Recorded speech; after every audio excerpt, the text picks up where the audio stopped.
Bonjour à tous et bienvenue sur la chaîne pour cette vidéo d'amélioration de ma Kugo Wish 01. Et avant toute chose, avant de commencer à faire de la mécanique, on va la nettoyer parce que comme vous pouvez le voir, elle est complètement déguisée. Donc je vais utiliser mon tout nouveau Karcher sans fil là, on va voir ce que ça donne. Bon, c'est sur AliExpress, 20 balles, là, on va voir ce que ça donne.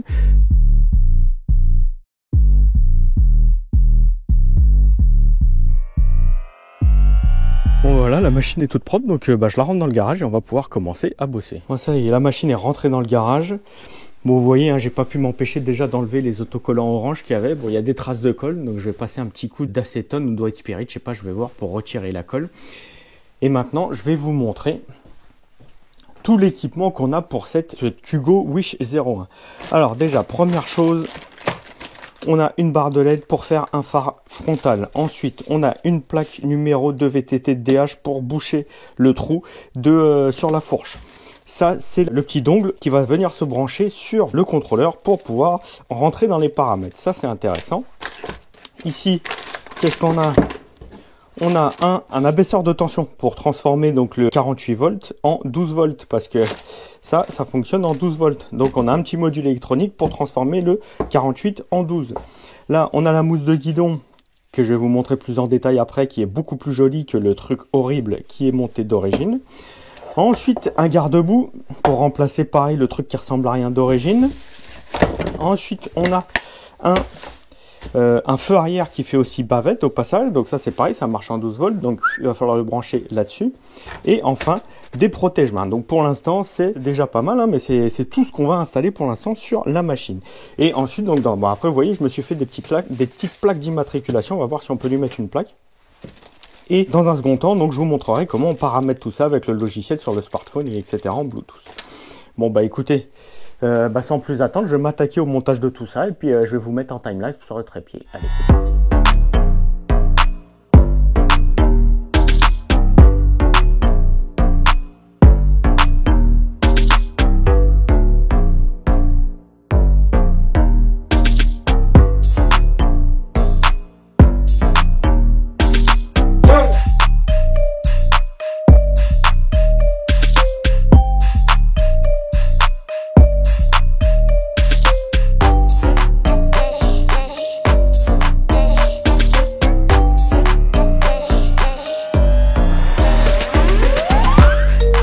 Allez, donc on avance, hein, on continue le processus des modifications et cette fois-ci, on va s'attaquer au contrôleur. Donc, pour retirer le cache qui se trouve derrière ici, parce que toute la connectique, toute la tripaille électrique, ça va être derrière, il faut donc dévisser 4 petites vis, donc 2 de chaque côté du contrôleur, dont une qui est déjà quasiment foirée d'origine.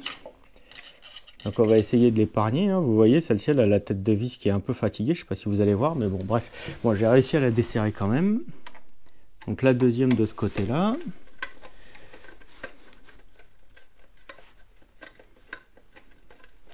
À une main, c'est pas facile. On passe de l'autre côté. Donc on retire la batterie. Donc procédure pour retirer la batterie, hein, je vous l'avais déjà montré. Bon là, vous avez le connecteur, on pousse le connecteur pour déverrouiller. On fait bien attention de ne pas abîmer les connectiques. Vous voyez, c'est juste 2 grosses prises, c'est un plus, un moins, c'est vraiment juste une alimentation. On sort la batterie sans abîmer le connecteur, voilà. Donc la batterie, tant qu'elle est dehors, j'en profite pour vous montrer la batterie, hein. Donc vous voyez, c'est un cube, hein, lithium-ion. Comme vous voyez, li-batterie. Spécificité de la batterie, bon je vous les avais déjà dit lors de la prochaine vidéo, mais on va un peu plus détailler la chose. Donc si j'arrive à esquiver les reflets, voilà, 21 ampères, 48 volts, cut-off à 54,6 pardon, et les dimensions du merdier c'est 210 par 180 par 140. Donc pour ceux qui veulent se faire une batterie un petit peu plus péchue, avec un petit peu plus d'autonomie sur mesure, c'est ces dimensions là qu'il va falloir respecter, 210 180 par 140. Donc nous, ce qui nous intéresse, c'est ça. Donc on vire le cache. Donc vous voyez, c'est un bête cache en ferraille, hein. Et derrière ce cache en ferraille, c'est là qu'on trouve toute la tripaille. Et la prise qui nous intéresse, c'est celle-ci. C'est sur cette prise-là qu'on va pouvoir connecter le dongle Bluetooth pour pouvoir accéder aux paramètres de l'ESC. Alors après, pour ceux que ça intéresse, ceux qui veulent faire un peu comme moi, brancher de l'éclairage et tout ça, il va falloir retirer une partie de ce cache et derrière on a les alimentations électriques qui arrivent, du contrôleur qui arrivent en direct de la batterie. Vous voyez les câbles de batterie qui arrivent par là. Les références du contrôleur, je ne sais pas s'il y aura assez de lumière, si vous allez réussir à voir, mais donc c'est un Far Driver modèle KC48V70AB. 81-1-H84. Et donc, tant qu'on est là, on va voir l'air spec. Donc c'est bien un 48 volts.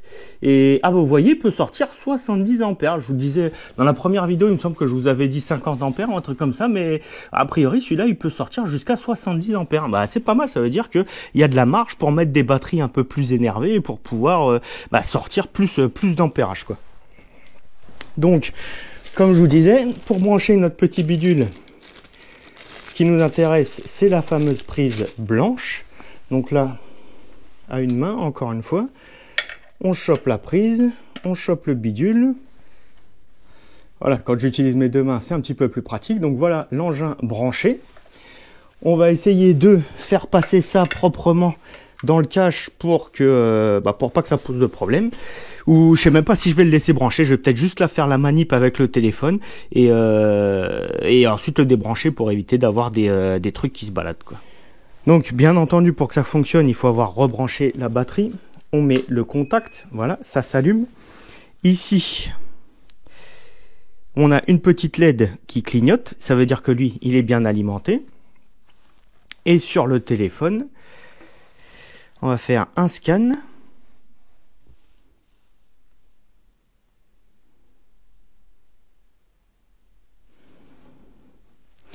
Donc là, a priori, il reçoit des choses. Donc là, voilà, là, on est bien connecté. On voit qu'on a bien la bonne référence, KG2870 machin. Donc on a bien la bonne référence du contrôleur. Donc là, il est a priori, ici, vous voyez, il est configuré pour du 50 ampères. Enfin, tout du moins, c'est ce qui est écrit sur l'application. De toute façon, je vais vous mettre des screenshots, parce que là, vous voyez un peu que dalle sur l'écran. Je vais vous mettre des screenshots, des données qu'il va falloir modifier. Mais pour pouvoir accéder aux paramètres intéressants, il va falloir aller dans Open Pro NBLE, là, le bouton en bas. Voilà, et là on commence à avoir des variables qui sont un petit peu plus intéressantes, dont vous voyez le max speed du moteur, 3500 tours. Et vous avez, là, c'est ça qui va nous intéresser, c'est les ratios, le ratio in speed, donc au régime du moteur. C'est là qu'on va avoir, c'est là qu'on va pouvoir essayer de sortir un peu plus de watts du moulin. Donc de toute façon, je vais vous mettre des screenshots des paramètres à changer. Vous pouvez faire un arrêt sur image, vous pouvez stopper la vidéo et vous aurez donc les bons paramètres à changer.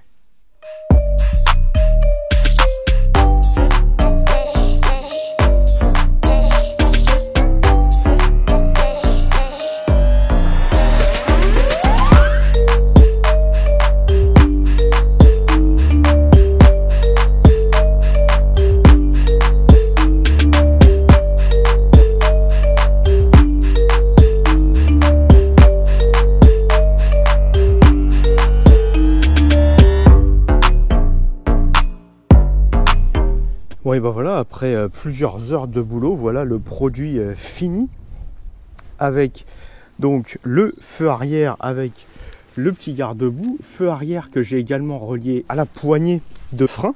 Vous allez voir quand je vais actionner la poignée de frein, le feu stop s'allume. Donc ça, c'est pas mal pour la sécurité.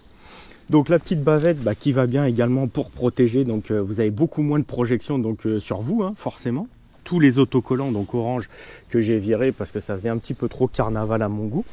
L'interrupteur qui est rétroéclairé, il y a une petite loupiote qui est étanche et rétroéclairée avec le passage des câbles dans la colonne de direction, hein, comme d'origine. La mousse de guidon, donc Pro Taper, parce que celle qu'il y avait d'origine, je vous avouerai que c'était pas fou, hein. Les protège-mains, les petits protège-mains, alors c'est pas super solide, mais ça protège un peu du vent, des projections, des branches et tout qui viennent vous gratter les bouts de doigts. Ça ajoute un petit peu de style à la machine. Le projecteur avant, le phare avant, donc qui éclaire, franchement qui éclaire pas trop mal, hein. C'est un phare de Suronte à l'arrière, tout ce que j'ai monté sur la machine, de toute façon, je vous mettrai les références, je vous mettrai les liens dans la description pour ceux que ça intéresse. Donc comme ça, vous pourrez aller jeter un œil. La plaque numéro, enfin plaque phare dite plaque numéro de vélo de DH qui finit un peu la tête, qui finit l'ensemble de l'avant de la moto, parce que j'avoue qu'une était de fourche à nu, c'était pas fou. Et bien entendu, le garde-boue de CRF 50 qui fait vraiment garde-boue moto à la place du bec de canard qui était horrible d'origine. Alors d'un point de vue modif, comme je vous l'avais dit, sur le garde-boue d'origine, il y avait un petit évidement ici pour le passage des câbles. Donc moi, qu'est-ce que j'ai fait? Au Dremel, j'ai découpé un petit évidement, un petit emplacement pour laisser passer donc les câbles. Les trous pour les vis étaient plus gros, donc j'ai mis des rondelles d'Elrin. Enfin, c'est un plastique vraiment dur, hein, c'est du d'Elrin. Pour le poids, ça rouille pas. Et puis comme ça, le garde-boue est bien fixé. Le phare, donc le phare est fixé avec une fixation standard plus un espèce de clamp, c'est deux demi-coquilles hein, qui viennent se serrer donc sur le guidon, donc ça fait la fixation du phare. L'interrupteur, fixation standard, il n'y a pas de souci. Encore une fois, hein, il suffit juste il est étanche hein, bien entendu, parce que après vous faites ce que vous voulez, mais moi je vous conseille pas de mettre des trucs pas étanches. Hein. Donc avec le fil, le passage de fil, un petit collier ici, un autre collier pour tenir les fils et tout qui passe donc comme à l'origine dans la colonne de direction.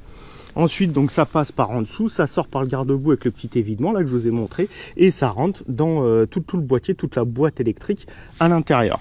Pour le feu arrière, donc pour la bavette, donc petit emplacement pour les clignotants. Bon, j'ai pas poussé le vis à mettre des clignotants, on va pas non plus en avoir spécialement l'utilité. Mais donc c'est tout des LED, hein, bien entendu, à l'avant comme à l'arrière, ça protège bien des projections. J'ai bien remonté la fixation jusqu'en haut. Parce que vous voyez ça brancouille un peu, donc là ça solidifie un peu parce que ça rajoute un peu de poids, ça solidifie un peu le garde-boue. Donc j'ai mis 3 rivets pop ensuite que j'ai peint que j'ai peint en noir et donc ça tient tout ça. Donc vous voyez, je vais vous montrer en retirant la selle, le fil, j'ai fait passer le fil le long de la selle pour aller jusqu'à la boîte électrique devant. Et donc qu'est-ce que ça donne une fois la selle retirée? Donc vous voyez, donc j'ai fait passer mon câblage au milieu ici pour passer le long, pour esquiver entre guillemets la vis de fixation de la selle. Au milieu parce que la selle elle a deux petits appuis sur les côtés, donc j'ai passé ça au milieu. Alors c'est du fil gainé hein, parce que je me suis dit ce serait un peu mieux pour la solidité. Alors encore une fois je suis pas, vous voyez, bon ça se déscotche un petit peu ici, bon bref. Encore une fois je suis pas un électricien, donc moi j'ai mis des heures et des heures à faire ça. En plus je vous avouerai que c'est pas mon kiff le câblage, donc bon moi je suis pas électricien, c'est pas mon kiff, j'ai mis des heures parce que j'en vois tout de suite d'ici, ouais t'es un guignol. Tu mets 15 ans à faire ça, ça prend 5 minutes. Encore une fois, je suis pas électricien. Il y a sûrement des électriciens qui vont faire ça en 5 minutes. Moi, j'avoue, j'ai fait ça bien, donc ça m'a pris un petit peu la tête, façon de parler. Mais bon, c'était pour faire ça bien. Donc, comme je vous dis, passage des câbles ici.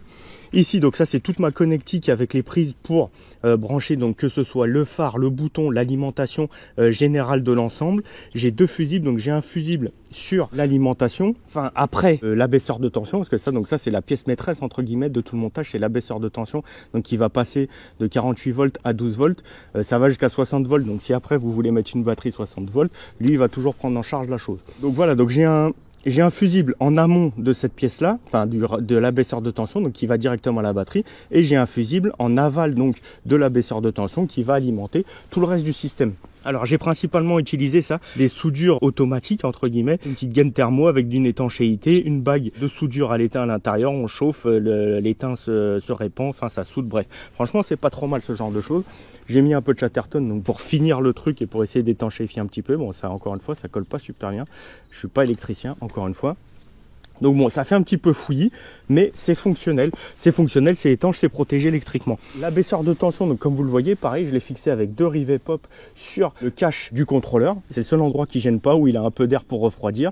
Et il est à l'abri, le plus à l'abri possible, donc de la flotte, etc. Il y en a sûrement qui vont pouvoir faire beaucoup mieux que ça. Mais bon, encore une fois, vu que c'est pas mon truc, ce que j'ai réussi à faire avec mes piètres connaissances en électrique et en câblage, ça fonctionne, c'est à peu près propre, c'est étanche. Bon, et là, l'intérêt, c'est que donc maintenant, vous avez donc un éclairage avant, un feu arrière, un feu stop arrière, donc quand vous freinez. Alors encore une fois, le but c'est pas de vous inciter à aller sur la route avec ça, mais c'est toujours plus sécuritaire d'avoir de l'éclairage, donc de signaler aux autres sa présence et d'avoir un stop, par exemple quand mon gamin il me suit, au moins il voit quand je freine, il m'embourbe pas la moto quoi. Et aussi la modification donc esthétique, que ce soit la plaque numéro, le garde-boue, même les loupiottes, les garde-mains et le garde-boue et la bavette arrière, moi je trouve que ça arrange vraiment pas mal la machine. Qu'est-ce qu'on a fait d'autre? Vous avez vu dans la vidéo, je vous ai mis aussi les screenshot donc des réglages du contrôleur.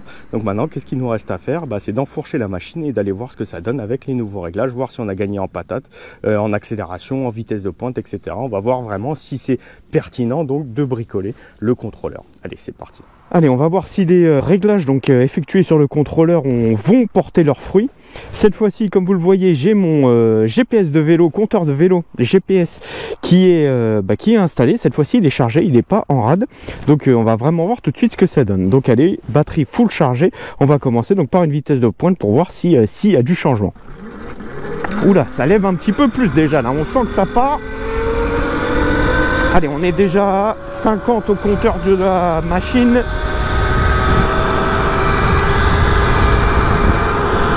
« 63 compteur de la moto, 64, 66, 67, 68. » Allez, on retente un coup. Donc 64, 65, 66, 68, 69, 69 sur la moto. Et on est à 61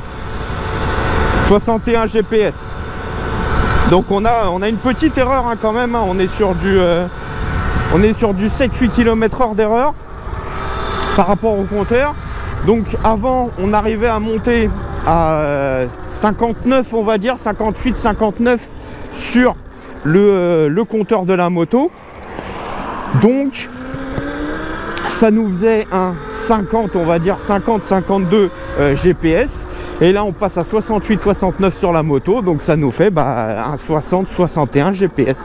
Donc on a pris, avec les réglages, on a pris donc 10 km/h sur la vitesse de la machine. Donc c'est plutôt pas mal, hein, pour des réglages. C'est un gain gratuit, hein, j'ai envie de dire. C'est juste des réglages avec le Bluetooth.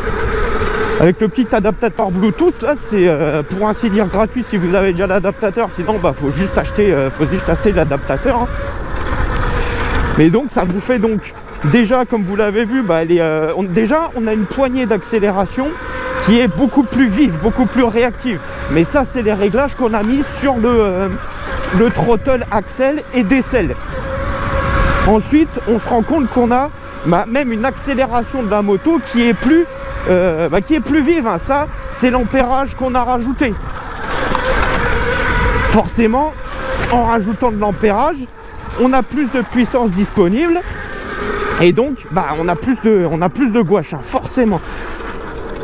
Ensuite, la vitesse de rotation maxi du moteur, ce qu'on a changé, ça c'est votre vitesse maxi.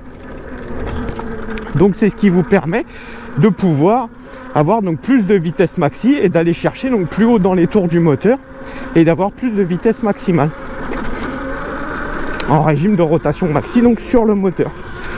Il y a la béquille, je ne sais pas si vous avez vu, qui s'est encore dépliée. Je me suis pas encore occupé de ce problème de béquille. J'ai fait pas mal de choses, hein, comme vous voyez, que ce soit la mousse de guidon, le phare avant et le feu arrière, le feu stop qui s'allume, la plaque phare qui arrange vraiment bien la ligne de la moto, que ce soit la plaque phare et le garde-boue avant. Et il va falloir vraiment que je m'occupe de cette béquille là, parce que c'est vraiment dangereux cette béquille. Et donc là vous voyez, on est à 45 GPS là dans les chemins, ce qu'on ne pouvait pas forcément faire d'origine, donc sans les réglages. Donc c'est vrai que j'ai envie de dire que ça métamorphose quand même cette moto. Les réglages avec le petit adaptateur Bluetooth là, franchement, pour le prix que ça coûte sur AliExpress, ça doit être 10 balles ou un truc comme ça. Ça vous fait des performances supplémentaires gratuitement, hein, si l'on peut dire. Ensuite on va voir donc l'impact que ça a sur l'autonomie batterie, hein, parce que forcément, hein, si vous augmentez les performances de la machine, et potentiellement vous allez avoir un impact sur l'autonomie. Hein. Vous allez chercher plus fort, vous tirez plus fort dans la batterie, donc forcément votre autonomie va être diminuée.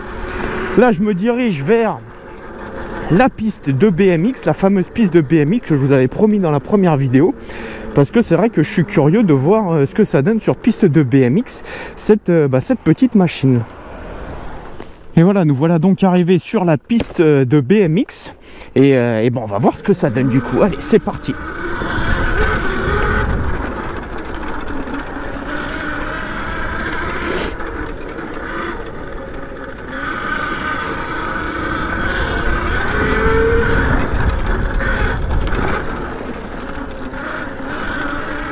On sent qu'on a bien du grip sur le pneu avant, hein. Alors même si ça glissouille un petit peu, on sent qu'on a du grip. On sent qu'il ne faut pas grand chose pour que ça décolle. Alors on n'est pas forcément sur on n'est pas sur une machine qui fait 10 kW, hein, mais assez sympathique, c'est nerveux. Les suspensions travaillent bien. Là même, là vous voyez, je suis dans une, c'est une côte, hein, c'est un faux plat montant, c'est pas un peu plus que ça, c'est une côte, hein. Mais donc ça enquille pas trop mal. Là vous voyez, il suffit de se mettre un peu sur l'arrière, on délaisse l'avant, ça a tendance à lever un petit peu l'avant. Donc j'irai pas jusqu'à dire que c'est ultra performant, mais c'est dynamique, ça permet de trajecter un peu, de se faire plaisir sur de la trajectoire. Et les suspensions travaillent vraiment bien. Encore une fois, pour une machine à ce prix-là, on est sur des suspensions qui travaillent bien. Le fait d'avoir retravaillé un petit peu la carto de la poignée d'axel, j'irai peut-être pas jusque là, mais le fait d'avoir changé la sensibilité de la poignée d'axel, ça vous donne une réactivité supplémentaire sur le comportement de la machine. Et c'est vrai que c'est assez sympathique. On a un bon grip, hein, sur ces pneus, hein. Franchement, c'est pas trop mal. Ça permet de sauter un petit peu. Là, vous voyez, je commence à prendre un peu la mesure de la machine et je commence à prendre un petit peu la confiance. Ça permet donc de sauter et d'aborder les bosses un peu plus en confiance. Alors, c'est pas une machine de supercross, hein, mais c'est quand même super sympa, c'est quand même super agréable. Alors on va pas faire non plus 25 tours parce que sinon on va défourailler le terrain. Et les gosses après, ça va pas être cool pour eux. Mais là c'est quelques petits tours, là c'est assez sympathique, hein. On se prend vite au jeu. Et comme je vous dis, il suffit de se placer sur la machine si on veut la délester un peu sur l'avant. Si on veut charger l'arrière, charger l'avant. C'est vraiment... on se prend vite au jeu, hein. C'est vraiment super sympa. Et encore une fois, comme je vous l'ai dit, comme à mon avis, comme lors du 1er jus là, sur la première vidéo, je vous ai dit que les suspensions travaillaient bien. Et donc, que ce soit en enduro ou sur ce mini terrain de motocross, on va dire ce petit terrain de BMX là, franchement les suspensions travaillent vraiment bien. Et comme je vous disais, donc du coup, la modification des paramètres du contrôleur, ça permet vraiment de, à moindre frais, si l'on peut dire, ou pour ainsi dire gratuitement, ça vous permet donc de libérer, on va dire, toutes les capacités de cette petite moto, qui plus est, comme je vous disais, donc avec les petits ajouts esthétiques là que j'ai fait, donc la bavette, le garde-boue, hormis le fait que ça protège, hein, vous voyez, on est bien passé dans la boue, ça protège bien finalement la bavette. Les petits protège-mains, les lumières, la plaque phare, surtout le garde-boue, ça change quand même la ligne de la machine. C'est des petits ajouts à moindre coût qui rendent cette petite moto vraiment très attirante et très attachante du coup. Alors la question que certains d'entre vous se posent sûrement, ou peut-être, c'est est-ce que ça lève? Est-ce que c'est une machine à faire des wheelings? Alors la réponse est, à l'arrêt, quand on part de zéro, batterie full chargée bien entendu, bon là j'ai fait 5 km, j'ai perdu une barre de batterie. Quand on part de zéro, batterie full chargée, on accèle à fond. Oui, ça a tendance, si on est un petit peu sur l'arrière, ça déleste et ça lève un petit peu la roue avant. On va peut-être rester 1 mètre ou 2 sur la roue arrière, sur la roue arrière avec la roue avant un peu levée, et ça repose tout de suite. Ensuite, encore une fois, moi je suis pas un king du wheeling, hein, c'est pas que j'aime pas ça, c'est juste que je me suis jamais trop entraîné à ça. Donc du power wheelie, donc c'est du wheeling sur la puissance de la machine, ça j'ai aucun problème, que ce soit en moto avec un gros cube, un petit coup d'embrayage, gaz, ça lève, on maintient la roue en l'air, pas de problème. Sur des machines comme ça ou sur des machines moins puissantes, hein, parce que bon, il y en a bien, on fait des wheelings avec un vélo, hein, il faut trouver le point d'équilibre, il faut un peu plus s'employer sur la machine. Donc pour les plus affûtés d'entre nous, ceux qui vont bien trouver le point d'équilibre, je pense qu'il y a moyen de faire des petits wheelings sympas et des petites acrobaties sympas, mais tout du moins ce ne sera pas fait grâce à la puissance pure, tout du moins pour maintenir le winning, ce ne sera pas fait grâce à la puissance pure de la machine. Bon bah voilà, du coup de retour donc de notre essai avec les modifications électroniques, si l'on peut dire. Comme vous avez vu, hein, ça nous donne plus de punch, on a plus d'axel entre guillemets, on a plus de puissance disponible à la poignée. On a également gagné quasiment 10 km/h sur la vitesse de pointe, hein, en fonction du poids bien évidemment, de votre poids et du poids que vous faites sur la machine, des conditions climatiques, montée, descente, bref. Là en plus il faisait vachement froid, donc la batterie est pas forcément dans les meilleures conditions pour pouvoir délivrer toute sa performance maximale, toute sa puissance. Mais globalement, oui, c'est bien pertinent d'avoir, enfin tout du moins d'effectuer ces réglages sur le contrôleur. Ça vous permet donc d'avoir une machine qui était déjà performante avec les réglages de base, mais là ça nous permet d'avoir une machine qui est encore plus vivace, qui est plus punchy, des performances donc améliorées, hormis potentiellement l'autonomie, hein, parce que forcément plus vous allez en demander à la batterie, plus l'autonomie va descendre. Mais donc au détriment donc d'une autonomie un petit peu plus réduite, vous gagnez en vitesse de pointe, en accélération, en réactivité avec le réglage de la poignée, là les fameux 220 là que j'ai mis dans le setting.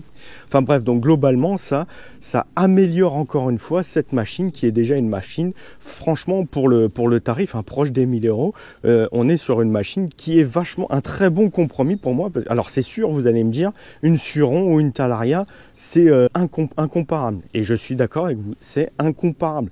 Déjà en termes de tarifs, parce qu'on est sur 3 ou 4 fois le prix, en termes de performance, bien entendu, en termes de gabarit, enfin bon bref. Là c'est vrai qu'on se retrouve avec une machine compacte, homogène, vous le voyez, hein, vous croisez des gens en forêt ou quoi que ce soit, personne vous regarde bizarre, personne vous assassine du regard, vous arrivez à vous amuser, à vous faire plaisir, à vous balader dans la nature, en respectant la nature, en respectant les gens aussi qui se baladent.